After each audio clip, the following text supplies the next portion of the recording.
Today I would like to talk about the various types of love bombing you may experience when you encounter a covert narcissist.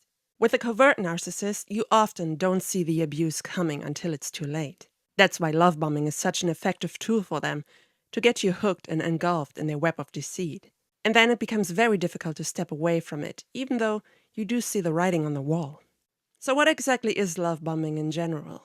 Love bombing is a form of emotional manipulation, which is often applied by narcissistic individuals or even other insecurely attached people. It can come across as being overly romantic, attentive, giving, or people-pleasing.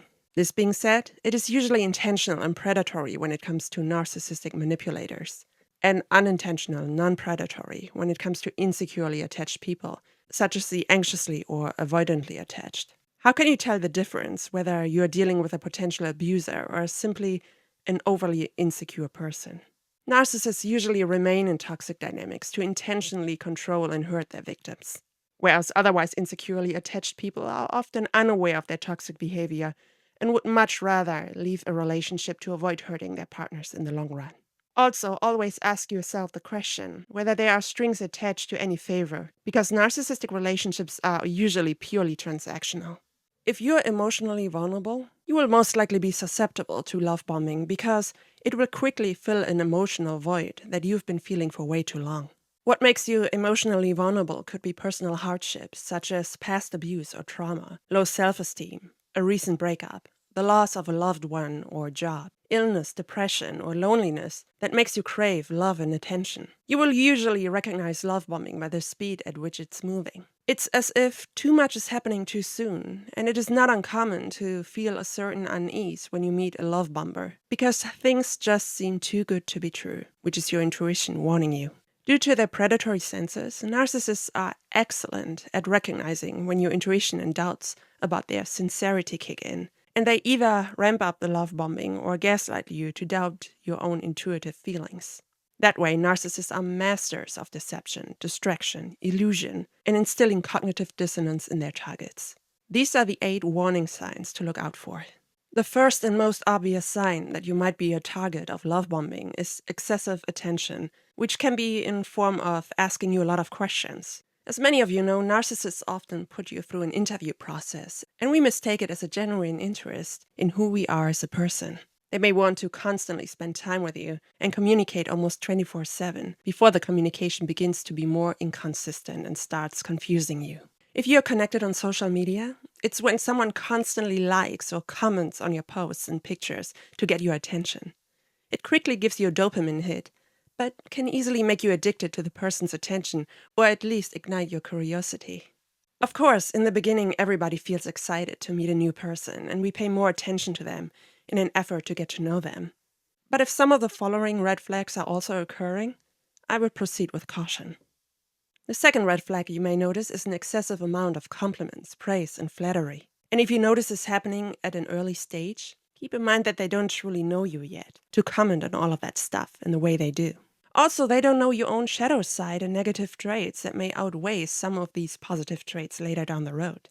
We all have negative traits and flaws that may or may not become problematic in relationships at some point. Many compliments are quite shallow, referring to your looks or something you're wearing, for instance. It sounds nice, but it's lacking real depth and effort. A genuine person observes and collects data before putting all of these nice words into someone's ears, and uses compliments only when appropriate, and not to distract from the things that really matter.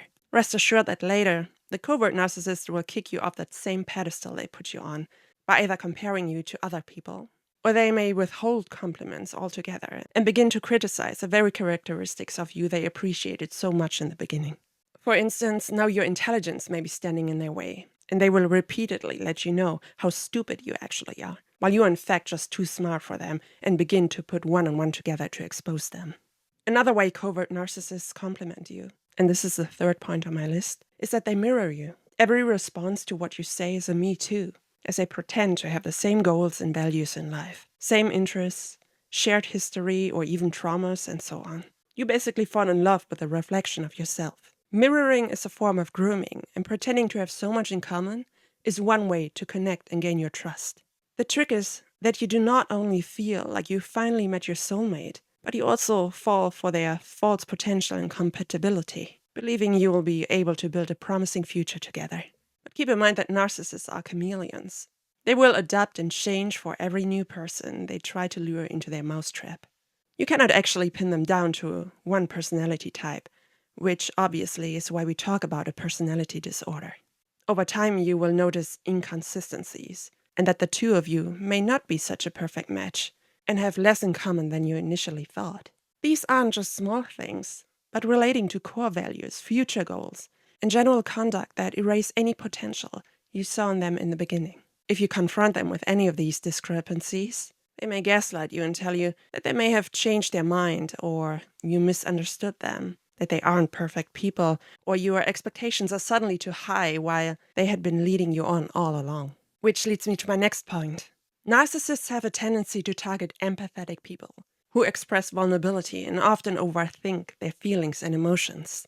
Their victims often try to fix situations or even people by giving emotional support, taking responsibility, or by being too understanding, no matter how much disrespect they receive in the process of things.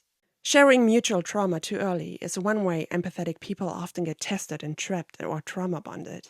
And the narcissist comes across as emotionally available or even vulnerable in these moments, while they may only give you part of the truth and portray themselves as the victims in their stories. I call it the empathy trap, which shows them your level of support, commitment, and tolerance when it comes to crossing your boundaries later on. Next point on my list is a sense of urgency and their tendency to rush things. Narcissists put their best foot forward to get you hooked and committed to them. Some of them rush to say I love you or even propose to get married within a matter of days or just a couple of weeks. Love bombing makes you susceptible to rush and commit quickly because it blinds you from the truth and distracts you from reality. That's why cognitive dissonance becomes one of your biggest enemies and struggles to remove yourself from this toxic dynamic once you're in too deep. It becomes difficult to differentiate what is real and what is not, especially when you think back of the good times in the very beginning.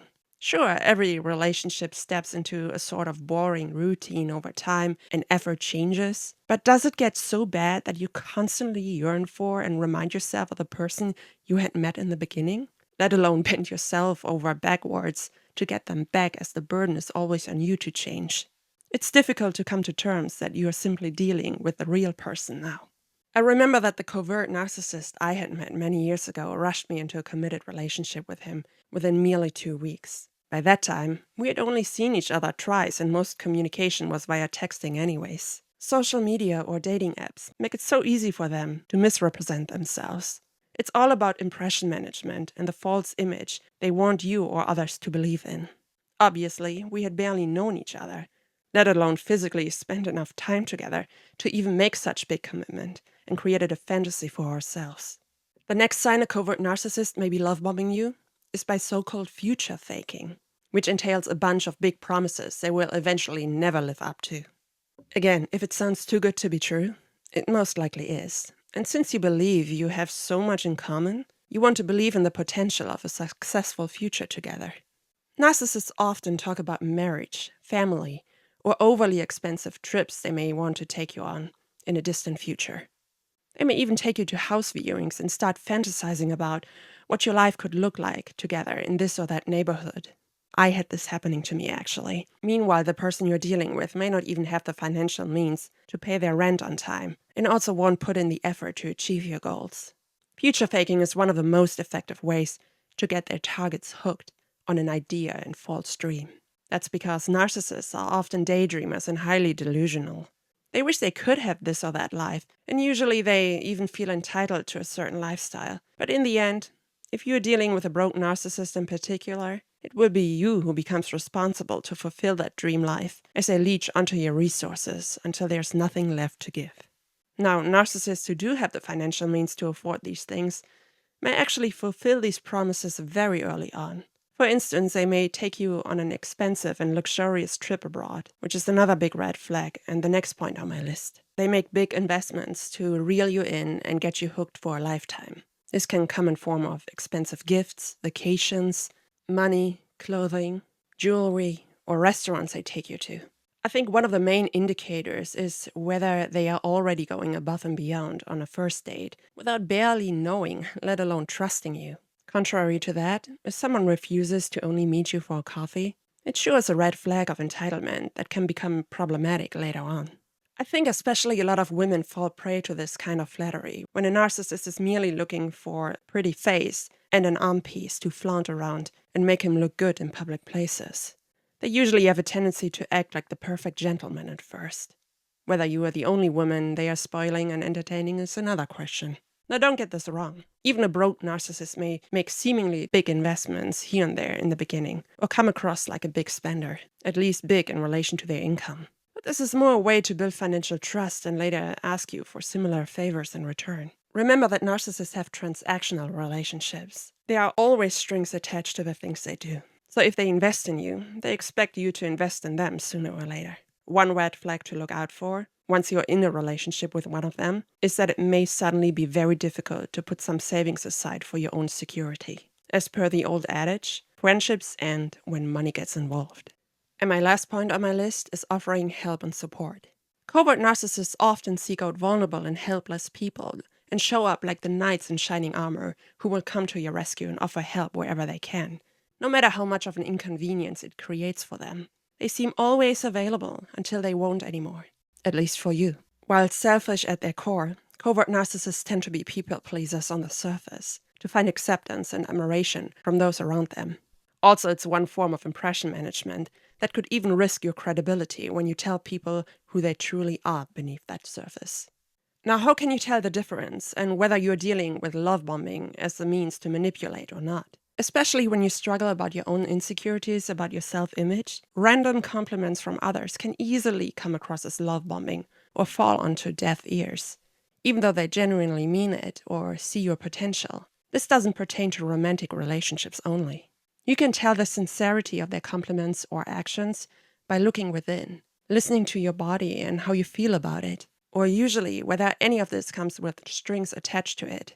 Because as I said before, narcissists get involved for purely transactional reasons.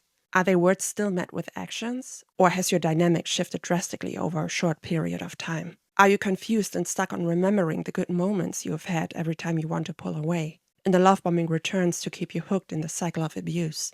Consistency is one of the biggest green flags in healthy relationships, so much that it should be considered a love language of its own. These were the 8 types of love bombing in covert narcissistic abuse. If you would like to learn more about narcissistic abuse, please check out my other podcasts on my YouTube channel and my book, Narcotic Love, which you can find on Amazon in both English and German. Thank you very much for listening. Stay safe and have a great day.